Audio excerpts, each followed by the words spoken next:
We've got three AL West fans in the house. Two of them are Angel fans. One of them is a Texas Rangers fan. But we're all fans of baseball, and we're all fans of each other. I would say. Yes, so. we are. Yeah, for sure.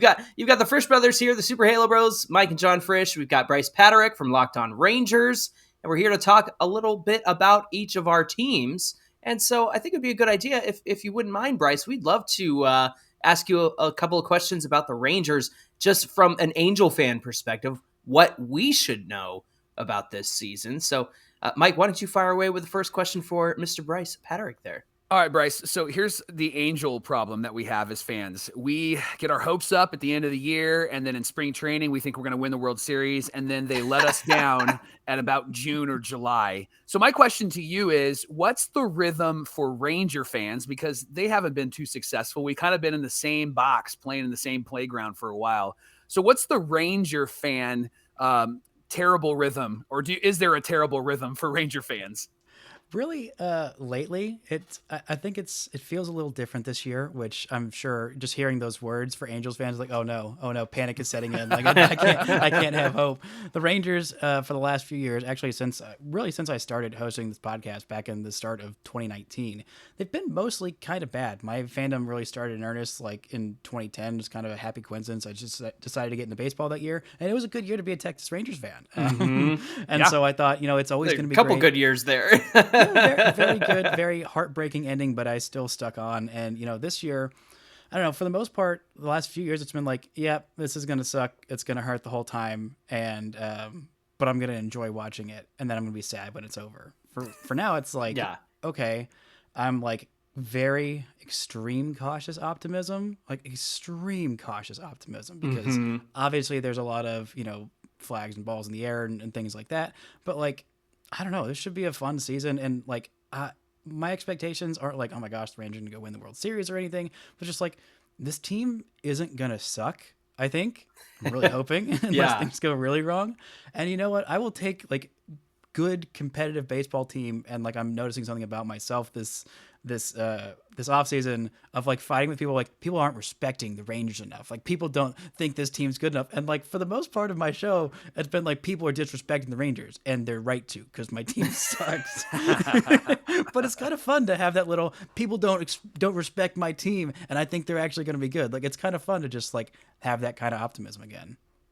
Yeah, that feels very familiar to us as well. Like, hey, we know what we got, and you just wait and see. In the last, we did an all AL West crossover. I think it was right before y'all joined the network. We didn't have anybody. I think Sully was our token Angels stand-in. Oh, that's not good. We all just kind of trashed on the Angels, and then for the first, like, we're like, oh, the Angels, they have some hopes. And for the first month, we're like, oh no, should we have not done that? And then like later, I'm like, no, we were right. We know the patterns with this team. We know how the AL West works. Right. It was a little different last year with the Mariners actually doing something, and now they got some real big heads on their shoulders for some reason. But I'm glad you noticed. I noticed. They're so fun on Twitter. They are very fun. I've officially have beef with the Mariners, just a fun, friendly beef. But it's like it was 1 year in 25 that y'all made the playoffs, right? And you won 1 3-game series. Like just calm down a little bit, just a little bit. Hey, I've been thinking about the Rangers offense over the offseason, and I mean, I know you guys got Corey Seager and Marcus Semien.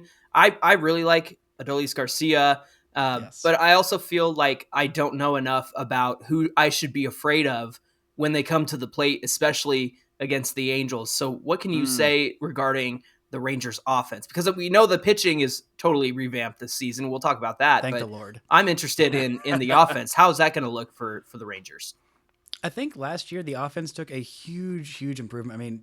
I mean, y'all know, being AL West fans, the Rangers traditionally for basically their entire history, it's just like bunch of big bats, sluggers, pitch baby, for crap, and they're gonna hit. And well, in 2020 and 2021, those were some of the most abysmal offensive teams that I have ever seen. And last year, the offense really took a step forward. I don't think people noticed as much because the starting pitching was so inconsistent. I mean, they had Martin Perez, who had that amazing year. They had John Gray, who, when he was healthy, he was pretty good. But the rest of their starting pitching was like fine to pretty bad, and it didn't really matter that the offense was much improved. But Nathaniel Lowe is a guy who like really deserves some recognition. I think nationally people don't realize how great a year he had last year. Yeah. He won the Silver Slugger at first base. Like that was a huge deal. He hit basically 380 for the entire second half. He had an OPS near 1100 in the month of August. Probably should have been AL Player of the Month over Alex Bregman, but still was like an absolute offensive force. And so the Rangers, I didn't love the trade when they traded for him because I thought, I'm like, they got Ronald Guzman. It'll be fine. Like, what are they doing? Because they traded a bunch of like low-level prospects, and he was the kind of guy who's like, you need a lot of players and a lot of like guys with those low-level lotto tickets to like maybe work out for you. And so it didn't make sense for me trading for him at the time. But credit to the Rangers. They proved me wrong. Lowe was fantastic. Jonah Heim was all-star level for the first half. And Josh Young, who is a guy, I went to Texas Tech, so he is my boy. I've seen him since he was a freshman there. Nice. And he is finally healthy in a spring training. He had 2 different major injuries the last 2 spring trainings, one that took him out until June, one that took him out until the beginning of August last year. He is finally there. He's going to be the everyday third baseman, and I think he's going to make a big impact for this offense. So the offense is pretty darn good outside of the middle infield, who is fantastic. And I think the depth really doesn't get enough credit. I think Robbie Grossman, who's going to be probably hitting somewhere between 7th and 8th or 9th or whatever, he's not sexy, but I think he's what this team needs. Just having somebody down there that can turn the lineup over, do good at bats, and get on base. Like I am very quickly approaching. I'm too optimistic about my team. Well, it's funny because I think we run into the same issue with the Angels in terms of, oh, you guys didn't get any of the huge free agents. And it's like, well, we've got basically the top 2 players in the game. Yeah. And we not need basically, a you do. We do. The top 2 by far. Yeah. But we need Aaron Judge, but like, we need a supporting cast, and that's and a supporting cast is not always the big sexy player. So we can definitely relate to you in that regard. Jonah Heim needs to change his name to Jonah Heim owns Anaheim, or that needs to be his slogan because he always seems to get the best of us. Yep. And I think Shohei as well.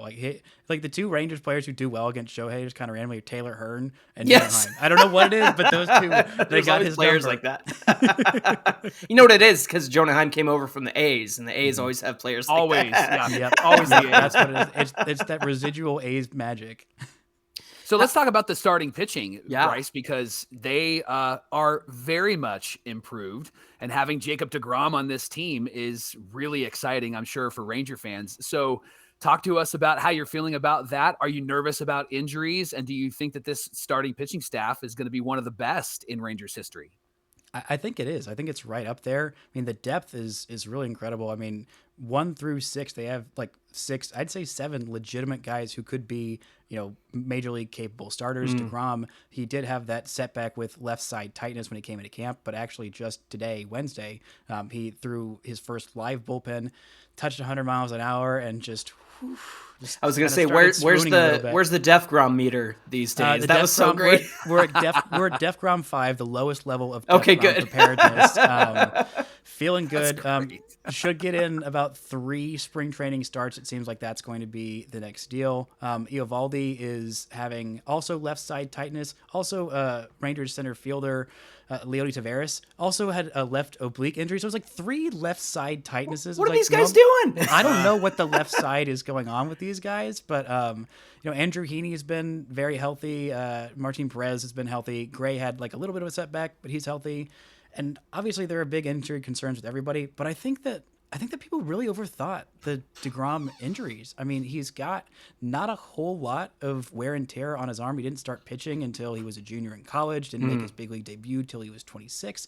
And really just the last 2 years have been the only years that he's been injured. But meanwhile, everyone sees Carlos Rodon, who's been hurt all the time forever and has won. This is literally his first healthy season. Like, no shade to Rodon. I think he's great. And I would have liked him on the Rangers as well. But, like, none of those concerns are being put on anybody else. And same with Justin Verlander, who's 40 and missed all of 2 years. Yeah. And, like, deGrom missed parts of 2 years and is 5 years younger. And it's just like, I don't know. Maybe it's just I've been reading too much of John Heyman and his New York Post nonsense. Yeah, no kidding. There's your problem. Yeah, that's the Anyways, answer right there. Part of me is just I wanted to get mad, and he's really good at inducing some emotions. Amen to that. But yeah, I'm excited about this rotation. We got to talk about the Heen dog because of course, he's a former Angel, was with us for a long time. Then he went to the Dodgers, and of course, their Dodgers pitching magic machine that they have out there. We have the same hope for Tyler Anderson, and so it feels like if we're going to hope for that for Tyler Anderson, we have to believe that Heaney will probably come out of that Dodger system strong as well. How do you feel about him? I'm really excited about him. He's probably going to be the number 5 starter in this rotation. I mean, and that's where he should be because he was like 2 for us. Right, yeah. I mean, like last year he would have been like 2 or 3. And sure. Like just having 5 deep of like these are solid grown adults in the rotation. Like that's awesome. Like Jake Odorizzi, who was like mostly fine. I remember being really annoyed by the Astros because he was like their number 5 or 6 starter, and every time he'd get on the hill, they were like, "Ugh, this guy sucks so much. He's so terrible." And he had like a 3.5 ERA, right? Like 5 innings. So I'm like, I would kill for that as much. Right, take him. 5. Yeah. And so like I'm excited for Heaney, Tyler Anderson. I thought that was a really good signing for y'all. We're and the happy fact that about y'all that. also offered Martin Perez kind of around that contract, I thought that was a really smart. I'm really glad the Rangers were able to keep him because I love Martin, and I really think that he is a different kind of pitcher because Martin is the kind of pitcher the only thing the Rangers have done really well in those down years is find guys who were kind of like that kind of former top prospects around like 28 to like 32, kind of tweak a few things with them and turn them into really good players. Mike Minor was one like that. He got top 10 in Cy Young votes. Lance Lynn was a guy like that. Kyle Gibson was an all-star for the first time in his career. Like the Rangers did that really well with quite a few guys. And I didn't really think of Martin Perez like that, but he kind of fit that exact mold. It's just because like I'd seen Martin Perez at the Rangers. He had been that with the Rangers for so many years. Like, well, if they couldn't fix him then, but they've changed some things, and I am honestly, man, I'm getting way too excited about my team. Rightfully so. Hey, we got more questions. Bryce is going to interrogate us about the Angels, and then we're going to talk about who is each team's biggest rival in the AL West. We're going to talk about that in just a minute. Today's show is brought to you by FanDuel. NBA teams are preparing for the NBA playoffs, and now's the perfect time to download FanDuel, America's #1 sportsbook, because new customers get a no-sweat first bet up to $1,000. You can download the FanDuel Sportsbook app. It's safe, secure, and super easy to use. And then you can bet on everything from the money line to point scores to threes made, especially if you're watching the Warriors play or betting on the Warriors. Plus, FanDuel even lets you combine your bets for a chance at a bigger payout with the same game parlays. So don't miss your chance at a no sweat first bet. Up to $1,000 in bonus bets when you go to FanDuel.com/lockedon. That's FanDuel.com/lockedon. Make every moment more with FanDuel, an official sports betting partner of the NBA.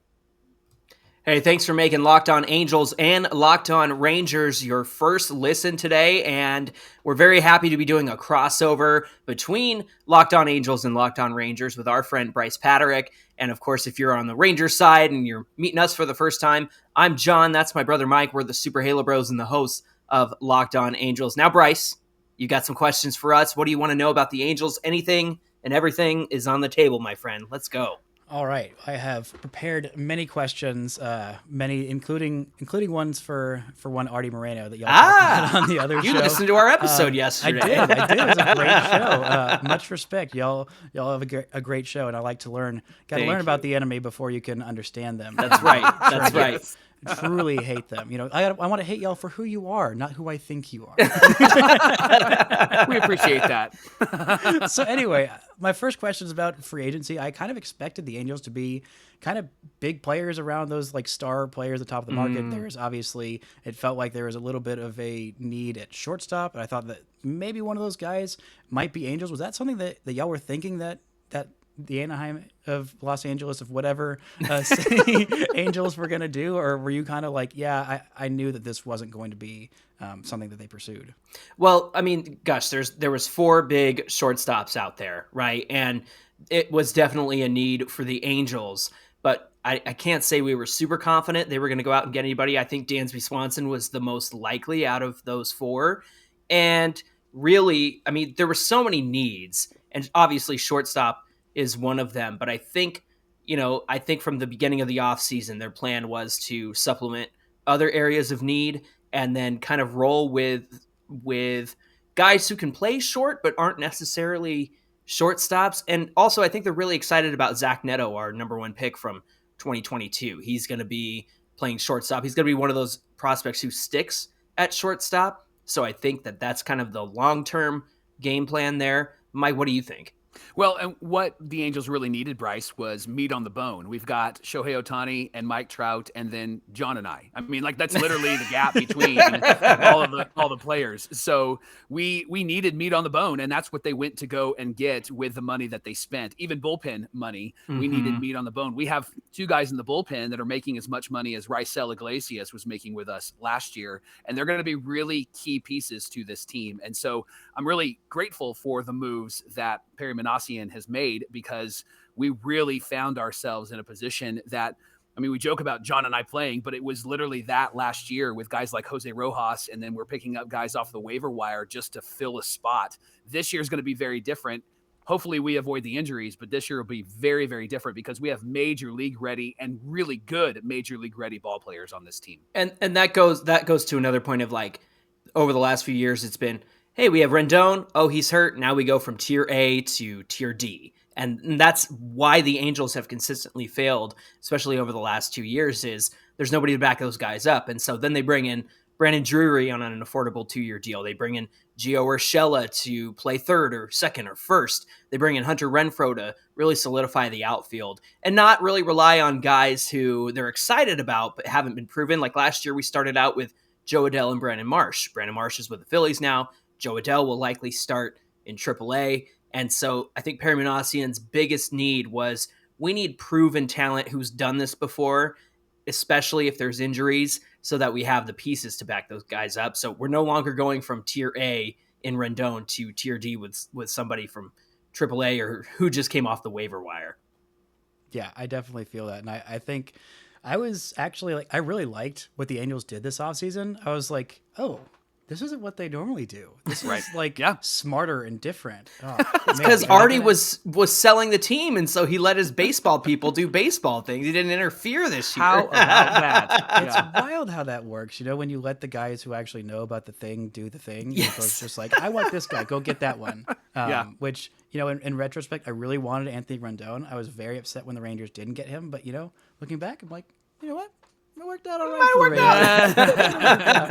right. But speaking of players who I would like to be on the Rangers, maybe this one might be. What is more likely? Shohei Ohtani gets traded before the deadline, or he re-signs with the Angels?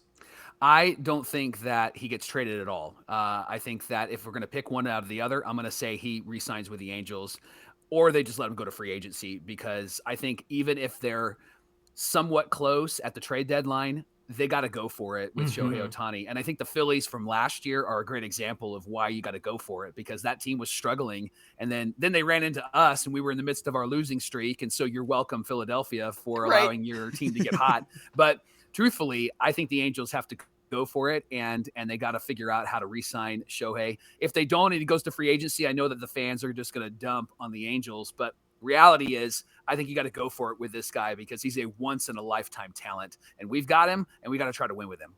Yeah, I don't see any reason to sacrifice 2.5, 3 months more of Shohei Ohtani if you're close, right? And so they have to go all in. I think this is the kind of team you can go all in with and feel comfortable about. And even at the trade deadline, they've often been sellers. I think even if they're playing around 500 ball, they got to figure out who they need to get them back to the winning ways around the trade deadline, if that's the case. Yeah, and I think that is definitely the case. I kind of see the other point of view of like, well, if we know for sure that we're going to lose him, which I don't know. I don't think anybody knows. I think he's the biggest. I think he's going to be the most important and fun and wild free agency we've seen in like any of the major sports. Yeah, absolutely. Like, I have no idea what he's going to get. I'm like, I wouldn't say like $500 million is out of the question. Like, right. No. He might get more than that, honestly. Yeah. Like, it's insane.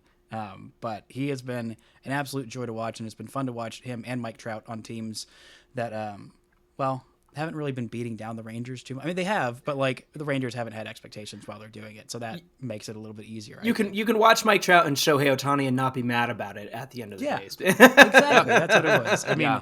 I wanted Shohei so badly when he was coming out of Japan, and it felt like the Rangers were really, really close on getting him. And gosh, I'm just imagining that beautiful future where so many things don't go wrong for the Texas Rangers, and Yu Darvish and Shohei Ohtani are leading the top of that rotation. Oh my, yeah, that'd be Would've been fantastic. nice. But, that's not where we are, unfortunately. Yeah. Of the free agents that the Angels were close on, one of the guys who they did get, actually, there was a lefty who they didn't get from the Rangers. It's Martin Perez. There is one who they did get in Matt Moore. What are your early views on Matt Moore? I know I gave y'all a little bit of the scoop of what I thought about him. What have y'all seen from him? What are you excited about him bringing? Was it a 2-year deal or was it a 1-year deal? 2 years, right? Okay. Or 1 year? It was just a 1-year deal. 1 year deal. Okay. Just a 1-year deal. Yeah. Got it. Yeah. Got it. And a major league $2 million deal. I actually really like Matt Moore. I've liked him for a long time. And I think what we needed in our bullpen was some length. And we've got Aaron Loop and we've got Ryan Tepera, and they didn't perform terribly last year, but it feels like they did perform terribly last year because this team performed terribly.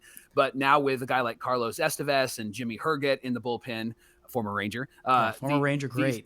Right. And so these guys have really done well. I think what he brings to our team is he brings a lot of length and somebody that I think we can use for specific situations. We've got a guy named Jose Quijada who has a really great fastball, but his secondary pitch is not intimidating. And so I think we needed another lefty in that pin, or just another arm in that pin that knows how to pitch late in the game and isn't going to be somebody that can be quickly figured out. And so that's why I really like this move. We were clamoring for another lefty because we knew the Angels were looking for one. And all offseason, I was thinking, oh, Andrew Chafin. Then we were talking about who the available bullpen pieces were. And then we did a comparison with Chafin and Matt Moore. And I convinced myself, I went, oh, I think I want Matt Moore now. And it's probably about a week later they signed him. John has the ability to speak it into existence. Yes. I don't know what it is, man, but he spoke Tyler Anderson into existence and Matt Moore into existence. And so First place Angels, second place Rangers. How about that? Honestly, Speak it into existence. As long as the Rangers make the playoffs, I don't care. All the time, like, oh, there's no way the Rangers are going to win the AL West. I don't care. They haven't been to the playoffs since 2016. Get me in there, even if it's by a tiebreaker scenario. Like, I don't care. For sure. But there is one last question. I think this is more of a debate kind of a question. Which of these two rotations do you think is better? Oof, that's a good question. That's a really good question. I think obviously we're biased towards the Angels. And so I do want to say this, like, we have a really good rotation. I know the national media doesn't know that. Buster Olney doesn't know that. A lot of people don't know that, but we have a really good rotation. They were strong last year, which was what was really frustrating because our offense just fell apart last year. But if I'm going to look at it on paper right now, I'm going to lean in the Rangers' direction just because I think they've really solidified the rotation. And you talked a bit about that, but having a Jacob deGrom at the top and then a few guys down with Perez and with Gray, I mean, I would love to have that rotation, and I would feel really confident as a Rangers fan, if I was a Rangers fan, about the season, because I think that pitching matters, obviously. And if the Rangers, they always seem to hit, they just need to get that pitching fixed. And I think that they did that this offseason. Yeah, I think about the Rangers rotation and its experience, right? Like, all of the guys you have in that rotation have, a lot of innings behind them, and that's a really good thing. They might be older, but still have the experience, still have the know-how. I think that's one thing that the Angels have improved upon, like Reid Detmers and Patrick Sandoval and even Jose Suarez. I think those guys have taken massive steps forward as young pitchers.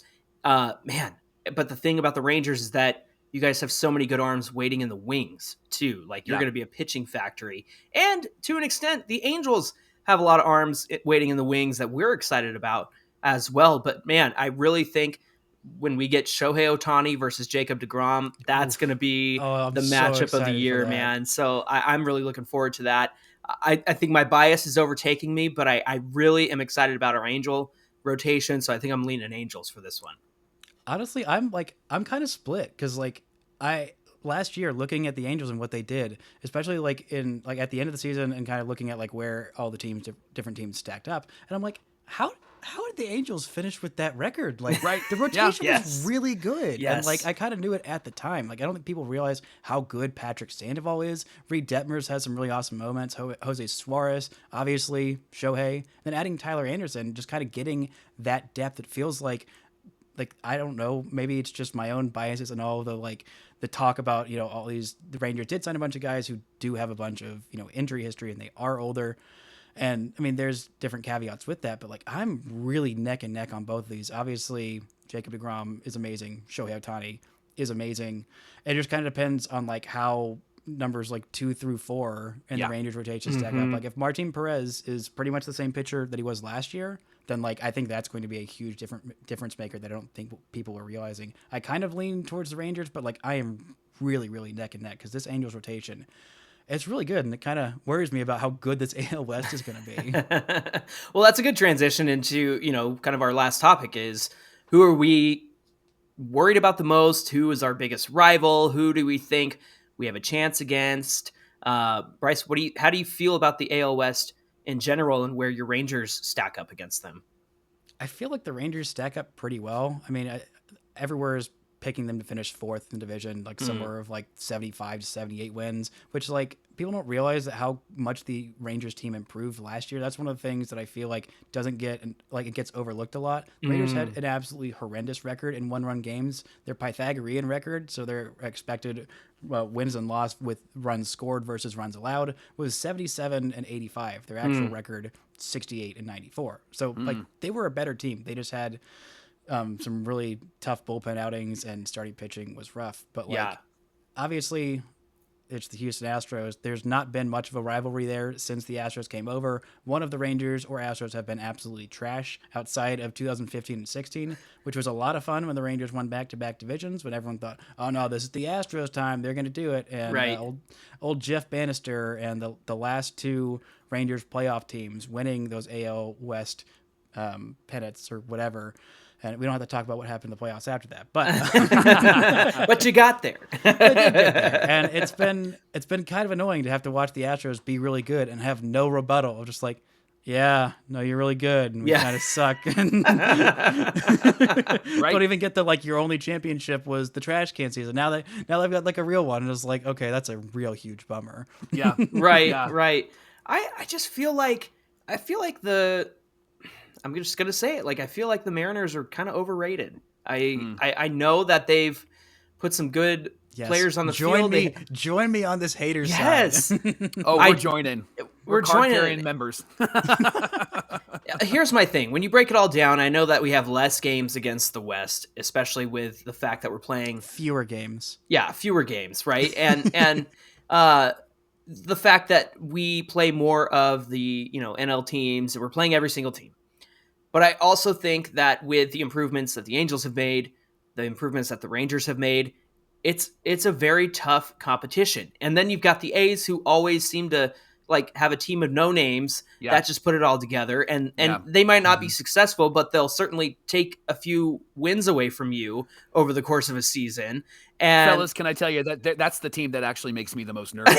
Honestly, I feel that too. It's just like no matter what the A's have, like they're going to be so annoying, and they're probably not going to lose 100 games, and they're going to just bother the crap out of you no matter who they've got on there. Yeah, and that's why we're going to have to play really well against the West, because we have less games against them. And so I think those games against the Oakland A's specifically are going to have to be 2 out of 3. We can't lose any of those series because Mariners are going to be tough. It seems like you guys will be tough. Houston's always going to be tough. And so we're going to have to be really wise about where we're at with the Oakland A's and being sure that we can actually take the series, because our struggle as the Angels team, we've really struggled against the West, and we've never really had winning records against teams. I mean, against the Mariners, it's been great. We were 10-9 last year, but then without Mike Trout for like 5 of those games. Yeah, and then we found ourselves struggling against the Rangers, and of course against the Astros. And so, if we can actually finish 500 against our division, that would improve our team immensely.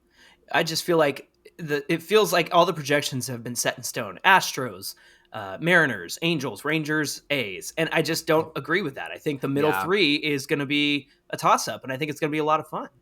It'd be fun if that top one wasn't the top one. Right. Just for me, That would make all the personally. difference. There's one last thing I wanted to mention. I realized I haven't brought up my Mr. X Factor for the entire Rangers season, who was a guy who had a really, really nice series. His best series of the year was actually against the Angels. Mitch Garver, who people forget exists. Sometimes even I forget he exists because he only caught until like May 8th.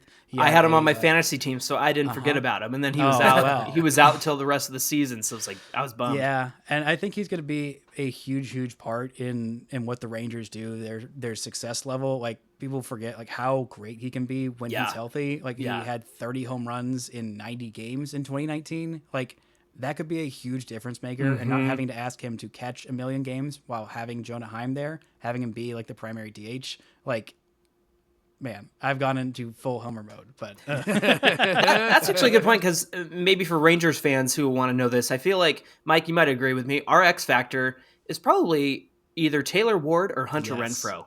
Oh, for sure. And the thing about having those guys is you got Taylor Ward leading off, you've got Mike Trout second, Ohtani third, Rendon fourth. Then they've got Hunter Renfroe fifth, who has hit close to 30 home runs over the last 5 seasons. And then the other day they had a spring training lineup where it was like, oh, this could be the opening day lineup. Jared Walsh was batting 7th. And and in the last 2 years, he was always 5th or 6th or, towards the front half. And so I think what the Angels have done is extended their lineup and made it more of a full lineup. And so I really think Hunter Renfroe does that for this Angels team. And then I don't know if you've seen any highlights, but watch Logan O'Hoppe. He's our number 1 prospect catcher. We're very excited about him. He'll probably pair up with Max Stassi this season. So he's somebody that Ranger fans will want to watch too. Oh, absolutely. This is going to be a fun year for the AL West. It's going to be absolute chaos, and I am really looking forward to it. Love the chaos. I love the chaos. Bring it all. Bring all the chaos. Hey, well, this has been really fun. Bryce, thanks for doing this crossover with us, and thanks for inviting us on Locked On Rangers to talk to you about our Halos, man. Absolutely. Anytime, y'all, are an absolute pleasure. Wishing y'all all the best of luck in every game that is not against the Rangers. Yes, same to you. We wish you no luck. What a jerk. We're not invited anymore.